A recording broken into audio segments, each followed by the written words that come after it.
ఈసారి కనుక వరద వస్తే మా దగ్గర ఏదైతే 3 చోట్ల బుడమేర కట్టలు దిగినాయో వాటిని ఇంతవరకు పూడ్చలా. మళ్ళీ ఏదైనా క్లౌడ్ బరస్ట్ లాంటిది ఏదైనా వస్తే మొత్తం కూడా ఏదైతే విజయవాడకి దిగువ ప్రాంతంలో ఉన్నామో లోతట్టు ప్రాంతం అంతా కూడా వరదతో మునిగిపోయే ప్రమాదం ఉంది. ఏదైతే కంకిపాడు మండలంలో ఉప్పులూరు, తెన్నేరు, మంతెన గ్రామాలు, ఉప్పులూరులో మొన్న మేము రైతులు అందరం కలిసి ఏదైతే ఒక గండి పడిందో ఆ గండిని పూడ్చడానికి చాలా తక్కువ ఖర్చుతోటి సుమారుగా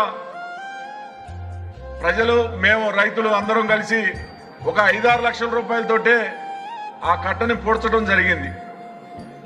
మేము అధికారుల్ని ఇరిగేషన్ డిపార్ట్మెంట్ని అడిగితే లక్షల్లో ఒక్కొక్క గండి పూడ్చడానికి 35 లక్షలు 40 లక్షలు అవుతుంది. మేము ఇప్పుడు మంత్రి గారి దృష్టికి కూడా తీసుకెళ్ళడం జరిగింది.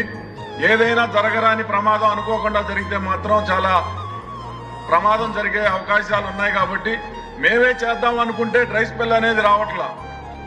కనీసం మంత్రి గారు చర్యలు తీసుకొని ఆ గళ్ళు పూడ్చే ఇది చేయాలని నేను కోరుతున్నాను.